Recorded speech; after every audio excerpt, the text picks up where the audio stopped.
Hello and welcome to the next episode of ADHD Mums. We have the much anticipated topic of binge eating and ADHD. And I was pretty desperate to find someone who would be able to share a personal story for relatability. This podcast is all about relatability and about people seeing themselves in other normal, air quotes, whatever normal is, ADHD mums or other mums in Australia. This is an Australian podcast. I went on an Australian ADHD female page and I managed to find Denise, who we welcome very warmly, who was able to or wanting to or willing to share her story. So welcome to you, Denise. Thank you. Thanks very much, Jane. Lovely to be here. So we're going to do a little background on Denise. So Denise was diagnosed with ADHD last year, which was March 2022. She was 42 years old. She commenced medication and she was immediately surprised with not only how much her appetite reduced, but also the messages to the brain telling her that she needed the chocolate or the lollies was in fact switched off. It was then that she realised that she relied on food as emotional comfort. This was especially relevant during COVID and working from home when Denise would eat out of boredom or stress. But she had dismissed this as purely emotional eating, not actually a binge eating disorder. Prior to her ADHD diagnosis, Denise was initially assumed a binge eating disorder involved eating an entire packet of Tim Tams in one sitting, as an example. Denise has not actually ever done that, by the way, but that's just an example. But perhaps have 3 of them twice a day, and then also a couple of rows of chocolate twice a day, 1 or 2 biscuits, and then dessert, then equals actually quite a lot of food. So Denise, looking back, was in denial. She says, this isn't me, and had no idea of the impact that binge eating has on ADHD. Denise, commencing ADHD medication, has managed to get that under control.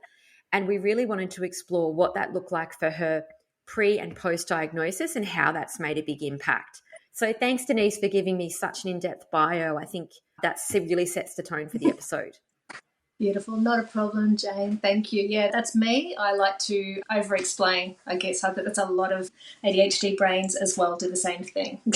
So lots of detail. Great. I actually read your bio and I thought, I know exactly where we're going. This is great.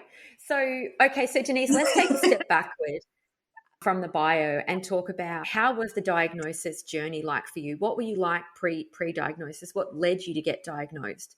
Because everyone's always interested in that kind of story. Yeah, of course. So basically, I was actually diagnosed with ADHD by my psychologist, who I started seeing in May 2021. Like many people, again, during COVID, I didn't realise that my anxiety was actually initially diagnosed as generalised anxiety disorder by my psychiatrist. But thinking everyone else is anxious, it's fine, it's normal. I was doing a mental health first aid course when I looked and went, oh, this isn't actually...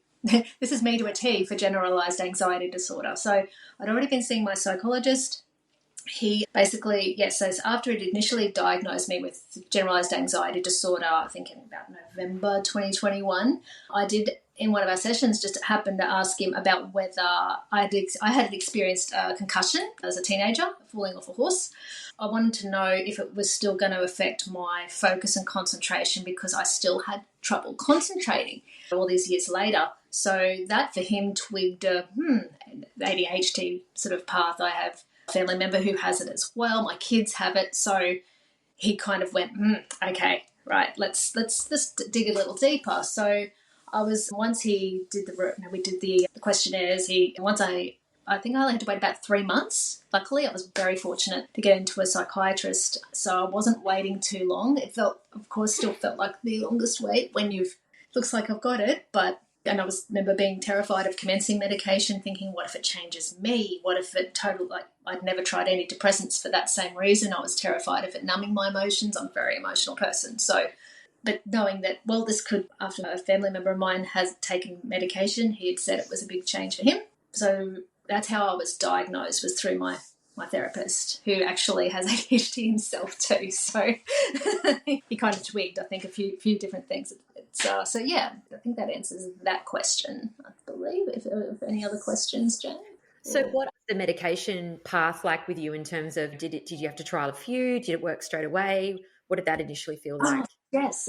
So initially, they tried me on their short acting, and it did, I was lucky enough to not have to go through a big trial. The first time I took the thing was the dexamphetamine short acting. Within 20 minutes, it hit. It was like it just went quiet in my brain, and it was like, oh my gosh, what's just happened? Like it was quite jarring, because when you're used to noise and fuzz in your brain pretty much 24/7, because don't sleep very much, you cannot believe how quiet it is. And so I remember that's what my psychiatrist did say. He said, if you have it and you take these, you will know. It'll tell you if it'll work. It will hit you. That'll prove it. Even though he knew, I bought him my report cards from school. Luckily I'm a bit of a hoarder with that stuff. So I had those, and that for him was the big, oh, yes, you've had this since childhood, because it was always that same thing. And many of our report cards, I think all of us say the same thing. Oh, if she just tried harder, if she stopped talking, she could just focus better, or stop daydreaming and all of that. So that for him, my psychiatrist, gave him that yes. So, we did the short acting for 12 months, and then I moved over to the long acting in January this year. And so that was no problem either. Was that the Vyvanse then you're on now? Yes, I'm on the Vyvanse now. Yes. Beautiful. And do you do a top up with the Dex, or do you just do the Vyvanse once a day? No, I'm just doing the Vyvanse once a day. I'm on the 40 grams, so that seems to tie me through. I don't seem to get a crash or anything like that. I remember being initially concerned, going from asking him, like, am I going to go through a week of no sleep at all because of my body getting used to it? He said, no, because you're on stimulants already, it should just basically cruise through. And he was right. I didn't feel any different. So I have heard people say, there's a friend of mine say, that dexamphetamine is good for clearing the mind. Because I will say, and I think a lot of people will agree here, that you get that honeymoon period with meds. No one told me that. You get that first week where it is bliss, is just, oh my God, the best. And then obviously your body gets used to it. And so it's never quite there, but it's so much better. Like, I got to a point that I was even thinking, do I even have ADHD? Because I got so used to that new normal. So it wasn't until one morning, I think I didn't take my meds until, might have been about, I normally take them at 7, and it was about 8:30. I hadn't taken them yet. I was cooking us all some breakfast, and I flipped out because I couldn't find the recipe, so I was trying to remember it, and I didn't get it at 100% correct, perfectionism right, and I lost it. I burst into tears, and that's when I was like, right, okay, that's the medication. That's what curbs a lot of that. That's what the anxiety is as well. It brings out that whole, although the sky is falling, the worst case scenario, like really, it was some French toast. It was not that logically, but the brain, it definitely calms it down. So the Vyvanse works. It doesn't quite quiet the chatter, but it brings down the anxiety still. So it's much, much better. And I think my husband noticed a lot more laid back. I feel a lot more laid back with the kids. When my daughter, she's like a mother, very emotional. If she has a big emotional meltdown, I can actually go, okay, and be calm, instead of before I would react myself and get into a panic, anxiety. So it's absolutely game-changing, most definitely. So being diagnosed at 42, how has that impacted you in terms of how you felt? Did you feel relieved? Did you feel ripped off? Did you feel cheated for the first 42 years of your life? How's that impacted you? Oh, it was 100%. It was like all of those emotions in stages. So because I'm still seeing a therapist, that is the biggest thing too, having that regular check-in with him.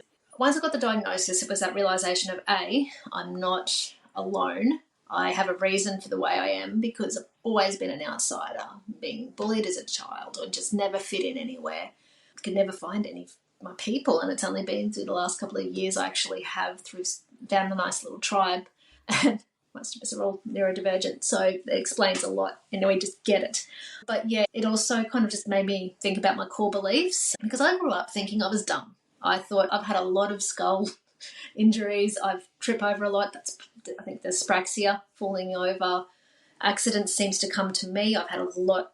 I always thought I've literally lost a whole bunch of brain cells, so I'm dumb, because I take forever to pick up. Might not understand jokes, or it takes me a little longer to understand jokes, and also might not be able to hear them because of the audio, the speech delay. So it'll take me a little while for it to, so I always used to get that thing back when blonde jokes were a thing. Oh, are you blonde? Were you born blonde? And for people who can't see me, I'm a brunette. So it was constant, just that thing of, oh, duh, or what's wrong with you? So I couldn't understand why kids in class, like, they could just answer questions on the spot, like, straight away, and soak up all of that information and just recall it. Because again, it just took me a little while longer. I'd be daydreaming because I think I only really excelled at English, so spelling and reading, that they were and obviously maths and science, yeah, no way. I failed those epically. So I spent a lot of, once I'd sort of, through that reassessing my core values, also got that grief, like you mentioned, of the life I could have had, like how different my life could have been if I was diagnosed as a child. But when I mentioned that to my therapist, he very gently pointed out, Denise, even if that were possible and you were diagnosed back 30 odd years ago, the medication back then, no, it wasn't that great. And it can actually have made things worse. The side effects could have exacerbated it happened. So, yeah, things happening for a reason. So he also recommended I do an IQ test, because here I was thinking I'm below average IQ because of how dumb I am. And I'm like, oh, no, I can't do any sort of tests. I've got an exam anxiety. No.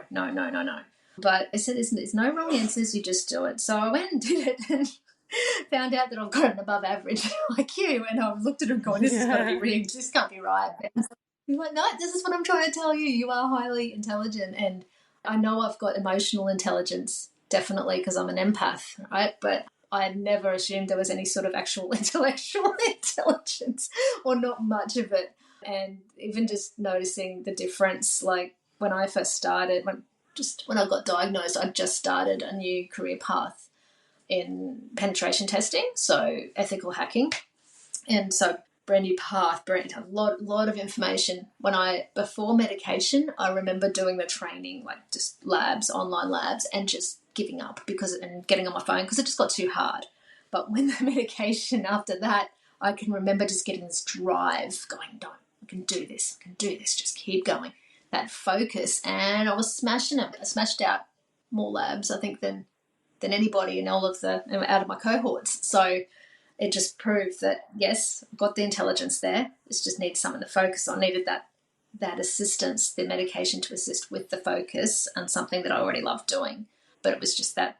And now I'm in the industry. I'm now loving the job, love the work. So it's definitely realising that, the meds help, but also it helps having a job or something you're interested in. In school, I wasn't interested in learning the stuff they teach. I know my maths is terrible. Like, I still use my fingers to count.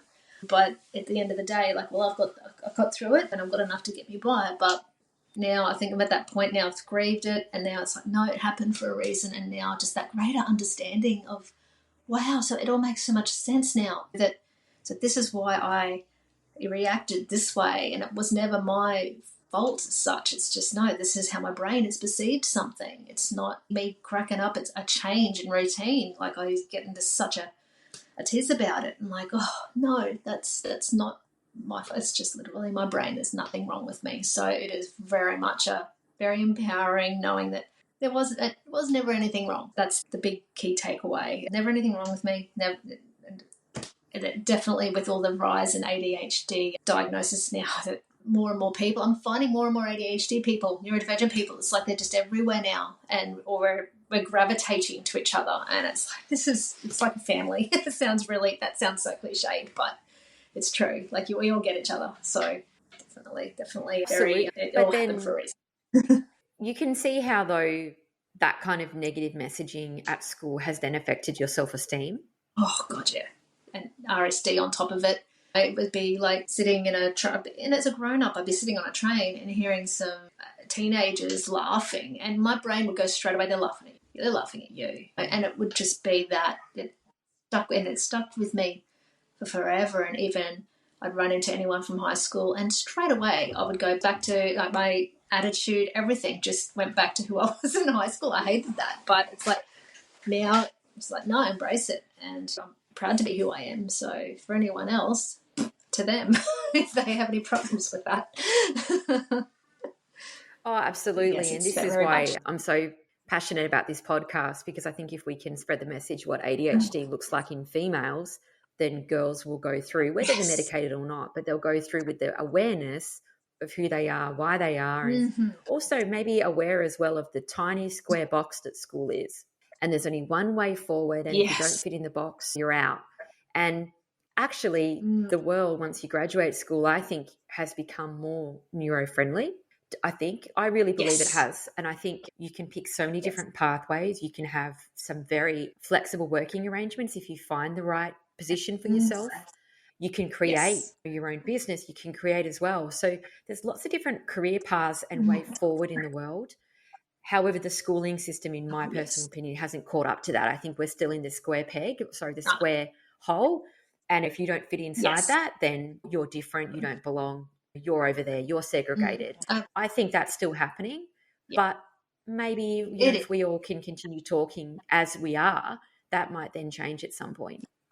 I definitely think so. I think the good thing, like I know that my children, that the amount of kids who are now obviously diagnosed as well, back when I was a kid, there weren't very many of us, and now it's like half, if not more, of the cohort at school are all neurodivergent. There's no one who's being singled out, or no few people being singled out by other kids about it, because it takes out some of that bullying aspect, I think, because they all tend to gravitate together now that they all hang out and look out for each other.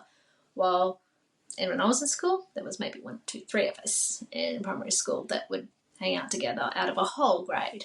So the outcasts. And so now it's like, now you're not an outcast, but the education system in itself, yes, that whole, there's a blanket method to education instead of how about we find something that works for every kid, because everyone learns differently. This is the thing, neurodivergent or not, people have different ways of learning. So they really got to start embracing that, getting that personalised, how they'll do it, but it'd be great if they could just personalise it for each student. So it's like whichever way you learn best, you do you. And that, with my kids, I'm grateful for the school that they do understand that if my son does, if he wants to switch off for a little bit every now and then, he listens. He said, his teacher said he listens. He gets the important stuff. That's all I'm concerned about. Of course, you want to switch off a little bit in the afternoon. He might just stare off into space. But he said he's getting it. So they at least understand that, and that movement breaks and all of that schools tend to do, that when they do have a plan for kids and stuff once they're diagnosed. But yes, still a long way to go. Workplaces are definitely further ahead than what schools are, 100%. Yeah, absolutely, because it may not be the neurodivergence in our brain that disadvantages us. It might be the lack of self-esteem or the negative messages from a young age. I mean, I don't know. Chicken and the egg, who knows what does what. But I do think if you're receiving a lot of negative messages throughout the day at school, how would you build the same self-esteem as somebody else who gets positive reinforcement a lot at school? I don't think that would be comparable. Exactly. Now, Denise, let's talk about emotional eating and ADHD. Let's talk about how it started. Give us the story on that. Yeah, so basically, like I mentioned with the biography, didn't know being an emotional eater until COVID lockdowns and being in place. I'd struggled with keeping my weight at a manageable level since having my kids. My youngest is like about 8. But as a child, I forever had a sweet tooth and was really picky eater. Didn't want to eat my vegetables, and it just was always indulging in the sweet stuff naturally. Very, very had high metabolism, stick thin, so it never went anywhere when it came to the weight at that point.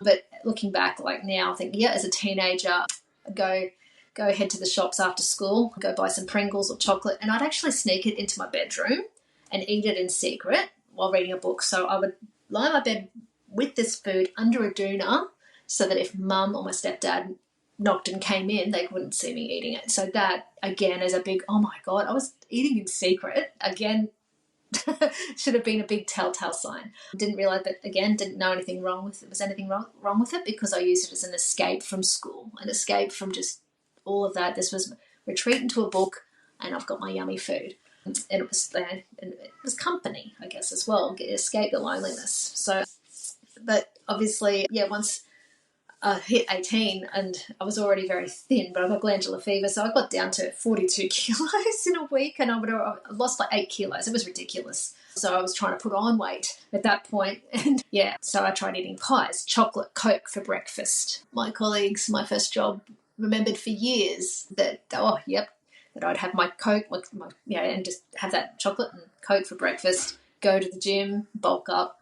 Eventually that worked. Going the gym obviously gave me a bit of muscle, but of course, like all of us, by the time I hit my mid-20s, the metabolism decreased and the weight slowly increased, but very, very slowly, but due to those poor food choices. But after commencing the medication, it was amazing to find that urge and that craving just instantly stopped. Obviously, partly due to appetite, it drops as well, but it was that want, my brain going like almost not salivating, but you can actually almost taste the food. So your brain would start to go, oh, I really could do with a chocolate. And obviously habit as well. So, but when I was on medication, that stopped. And even when if I actually had a bit of chocolate, it was like there was no buzz behind it anymore. It was just, this is sweet. It's sweet tasting. But there was no, oh my God, this is so good. This tastes just so delicious. It was just and so at first felt a little bit sad, but then realizing that sad because it was like, where's my buzz? And then but realizing, no, it's the binge eating, and that's what it actually was. And the medication was actually filling that gap, giving me that dopamine that I was actually seeking through eating. So, and then doing obviously all the research that people with ADHD, of course, have a higher chance of addiction or cravings towards those unhealthy habits, food, alcohol, drugs, whichever. There's that same want, you have to satisfy that need. So the medication, it just switched it off. It was a big revelation. So that was I think that's probably, does that again? No, absolutely. Yeah, absolutely. Because then I go, absolutely. So I wanted to ask you, I did a bit of reading about emotional eating and ADHD, and I read there was a couple of different things going on. I'd just like to know your thoughts from a person who's experienced it. So I read firstly that people with or women with ADHD can really struggle with eating and weight and health in regards to the executive function that needs to come into place. So, for example, instead of just making a proper lunch, they will then go, that's too many steps. It's too complicated. Telling someone to meal prep could be completely overwhelming because you have to buy all the food, do the recipe, make it all, put it into containers, put it in the freezer, and then bring it out in certain times. Those steps can be completely overwhelming.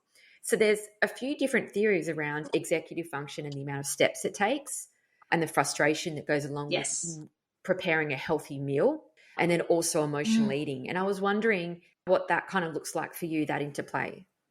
Yeah, so, well, it's funny you should say that too. Like, I've never been a real cook myself. Was not a fan of cooking. Obviously, the same thing. I'll just grab takeaway. And even as a kid, I used to just have tuck shop every day. I think my mum was probably like, nope, that's because it's the only thing I'd eat. So eat bad food, but at least I was eating something. So didn't really think. Once I started to sort of get the idea of learning a little bit how to cook, I knew I had to have a recipe. I was never one of those people who could just throw a little bit of this and that in. No, need to follow those instructions. But so it was only been, I think back when, it was just before I fell pregnant with my daughter, I went on Michelle Bridges' diet, so that was a lot. I remember struggling, but it worked because I lost the weight, but I also had, at the time, a toddler. When he was down for a sleep, I would use that to meal prep, and the food was good and everything, and I lost the weight, but then I had my daughter, and then that the two, we had multiples. Any chance of that sort of stuff just went out the window. I had no spare time to do it. So the weight came back on, unhealthy eating kicked back in again. But since early last year, my husband and I have been using just HelloFresh, and what is so good about that is obviously, like a lot of these other ones, that they give you the food. You've just got to prep it, and you've got it all written down, and it takes out, it cuts out probably, and with the medication helping too, probably cuts out about 50% of that, the stress. I do know if my kids interrupt me, I do have to just say, hold on, because otherwise I'll get flustered because I just need to follow what I'm doing. I need to be able to concentrate on that. So it is still there. There is still that executive functioning that, as people will say, medication is not a cure, not by all means. It is just a little aid to help. So I think that seemed to be the right balance, the HelloFresh, because you're still getting your healthy food. you are making it, but you're not having to go tackle the shops and trying to find everything. I'm still executive functioning wise with grocery shopping. I hate doing the online shopping because you can't get exactly what you want. So not always. So I end up going down to my Woolworths, our local Woolworths. That's a bit quieter, but I go at 7 a.m. in the morning because I'm an early bird. I avoid the crowds. It's bliss. I've got my noise cancelling earphones on and it's just nice. So I can get it all done in one hit. It's all done early in the morning on a Saturday morning and I don't have to worry about groceries. But with things like these HelloFresh, it takes out that stressful part of having to find exactly what you need and trying to navigate the shops. Like, I'm trying to find this particular ingredient. It's just, it's so much better. I find that helps. It's all those little things, the little life hacks you find along the way that, like I said, it's not a cure. It's just to help make things that little easier. My husband and I just went to the chemist mid-morning this morning. Again, I normally go first thing on a Saturday morning if I have to get my meds picked up. And it was chaos, absolute, fully busy. And I'm just reminding myself, this is why I come early, and I kept mostly calm, but I'm still not a friend of those crowds. And my therapist has done a thing of, I want you to feel uncomfortable and go during those crowded times. And I did. Of course, I guess to prove that you didn't die, you survived, you made it through. You find those little things to make life easier. It's not always about avoidance. It's just to keep your peace, keep your mind centered, and why put unnecessary stress on yourself if you don't have to, right? Oh, absolutely. And I think we should acknowledge as well that takeaway is an easier option a lot of the time. So if you have a brain that doesn't enjoy going to the shops, or you struggle to organize, there's the recipe, you've got kids running around. Often the environment can be quite chaotic. You might have a child that goes, oh, actually, I've got this due tomorrow. Now you're sitting down with that child. So when it's chaotic, that fast food is probably just a really, what's the right word, when you're thinking about it, and tempting. It's a tempting, as opposed to going and cooking properly. Tempting, yeah. And the other thing is as well, I was wondering whether you found, was if you're hyper-focusing on something specifically, would you then find that you snack more than eating a proper meal because of just speed and time and rushing? Does that ever impact, or do you not eat, or how do you? The reason I would actually eat is just because I've got my clock. I look at the clock and go, okay, I have to eat, not because I'm hungry, but I know that I've just recently started cutting out snacking because it's like, no, because I was starting to develop bad habits again. Like, okay, I'm not actually enjoying this, but I'm doing it out of habit. And realizing that sugar is just not, I've got arthritis and my hips started hurting, and I'm like, that's probably what it is. So I've cut that out, and my hip is actually starting, it's eased up. So it's starting to, I think I'm now telling myself too, when it comes to the sugary stuff, that stop looking at it as depriving, because you can still have it, but just think that I need it to be able to make the meds work properly. I need it to be able to make my joints work properly. But when it comes to eating throughout the day, look, when I'm hyper-focused, it's more about things like going to the toilet. I will hold on, but I need to, because I'm like, no, I'll go after I finish this. I'm just really engrossed in this particular exercise right now. I've got to just finish that. And I'll keep doing that over and over and over until obviously really, it's like a kid, really have to go now. And then away I go. But as I said, I think if it weren't for the fact that I'd look at a clock and go, I need to eat now, I probably would just keep going, coasting through until eventually I'd probably get a headache because, and I'm drinking water, lots of water too, to try and curb that because, if I think my body will start telling me if I'm pushing myself too hard, I do get the postural headaches and that sort of stuff. And right. And my German Shepherd, who's normally here, they're at the groomers today, but she also will come up and want to play. So she gets me away from the desk to break out of it a little bit, because if I spend too long in front of the computer, I do start getting agitated too. So even though I love doing what I'm doing, you've got to have that break. Regardless, you've got to snap out of it, as much as it's very hard because your brain wants to just keep going. Oh, absolutely, absolutely. So what advice would you have for anyone who's listening that's struggling with emotional eating? Like, what kind of things do you think has really helped you move forward? I think when it comes down to it, like if there's anyone who feels like they're just mindlessly going to the pantry or the fridge and just forever thinking about food, how good it tastes, I'd initially just be encouraging them to even do things like start a food diary, but also just start of it, noting the mood you're at. Like my psychiatrist has an app called Soul app, I think it is, and you can there's lots of those ones where you can put your mood, what you're feeling at the time. Because if it's emotional eating that's actually triggering it, it could be a case of just digging deeper, find out what's that cause of emotional eating, or is it just you're bored, or is it are you actually hungry? Okay, if you're hungry and you've had food, you need to have water.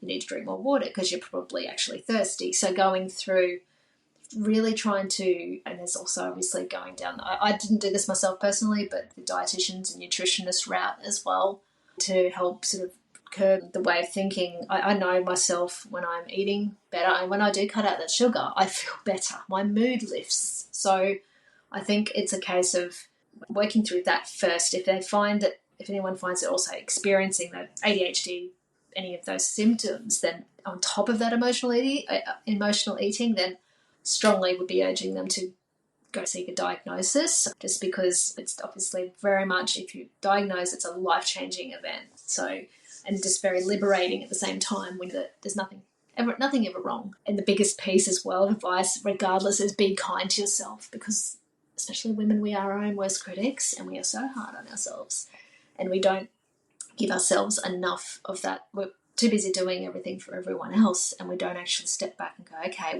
this is what I tell myself if I'm ruminating on negative thoughts is, okay, would I be speaking to my best friend like this? Would I actually be telling them this? No, I wouldn't. So why am I saying it to me? Why am I saying that to myself? And it definitely helps snap out of that. And it's the same thing with eating. I've even just thought about this recently, is the eating like to you absolutely full to the brim and feeling absolutely horrible afterwards. It's like, what would you do that to your kids? Continually just feed them all this, like eat it all up, eat all of that junk food up, eat it all. You wouldn't. So it's the being kind to yourself in every way, regardless, is just the biggest piece. But definitely just working out the root cause, because there's got to be a reason for it. It's not just, and yeah, this is where I said COVID was the silver lining. It got a lot of people thinking about their habits and mental health on top of that. But definitely, and researching about ADHD, I think this is the one thing since a lot of people I think do after diagnosis, is you actually hyper-focus on that. My poor husband, that's all I ever spoke about to him. He's neurotypical, so he's been very understanding, but I think even now and then, inwardly, I could know he was thinking, oh, really? Again? It's backed off a bit now, and I think he's just used to it. But I'll show him a meme or something and go, check this out. This is so me, or it's just, yeah, very much a life-affirming event. Yeah. Oh, yeah, absolutely. I went on date night the other night and I found myself going back to that topic over and over again. And I was like, what's wrong with me? Why can't I get off this topic? But just because it's just, you're just excited and you're aware and you just like want to, I don't know what it is. It's such an ADHD trait though, is to then talk about ADHD. Well, I used to have my Calendly link on the website. So I used to have a link to my diary on the website. And I went through a period of like just really busy for a couple of weeks. And I was noticing emails coming in with meetings, but I just wasn't paying attention to it. Like, oh, it'll be okay. And then I opened up my calendar like after school holidays or something, and I realized that all of these ADHD women who wanted to share had booked like just this incredible amount of interviews into my calendar. And I thought, why would I put my Calendly link on the website to a heap of people who want to share their story? Like, what a silly thing to do. And then because it was unmonitored, and then I was like, well, I can't cancel these people now because it's too late. And it ended up being fine because it was pretty early on and my processes weren't as good as they are now. So I noticed that we had like a 50% drop off at that point. So actually a lot of people cancelled and it ended up being fine. But I have removed that link because I do have noticed that, a lot of ADHD women do then hyper-focus, research extensively, want to share. And then I was just finding that I was just inundated with people wanting to share. Overwhelming. Oh my gosh, yes, this is the thing. But it's so good that people are now talking about it too, that we are actually being able to share that. But yeah, it's so And I can see why I did it in the first place, though, was to be transparent with people and say, hey, come on in. You probably weren't expecting the the influx of women I who just go, didn't realize hey. it picked up. Yeah, it picked up really quick. And then I was just not realizing it. And I was like, oh, wow. Actually, now I have way too many guests. Thank you so much for your time, Denise. It's been such a pleasure. I really appreciate it. I know emotional eating affects so many ADHD women. So I think a lot of people will get some really helpful tips and I think high levels of relatability from this podcast episode. So thank you so much for your time. Oh, thank you, Jane. Thank you so much for having me as well. And really, it's my first time of speaking on any sort of podcast, so it's been a really great experience as well. And I hope that if I can just get through to even one woman out there, I'd be more than happy that we can start. I don't want to use that term, change the world, but you know what I mean. Make an impact. Oh, I think we can impact it. But look, if anyone's listening to this and they are loving it, then please leave a review on Spotify or Apple Podcasts. Reason being is we want to spread the message to as many Australian women as possible. So at the moment, the UK and the US podcasts are still reaching up and above ADHD Mums, which is an Australian podcast. So we do want to spread the message because I still see a lot of women and men talking about how they would like to hear more Australian ADHD podcasts. So if you know anyone who's interested, please send the message on and share our posts and keep DMing. I always reply to everybody. So thank you so much, Denise. Much appreciated. Thanks so much, Jane. Have a wonderful day.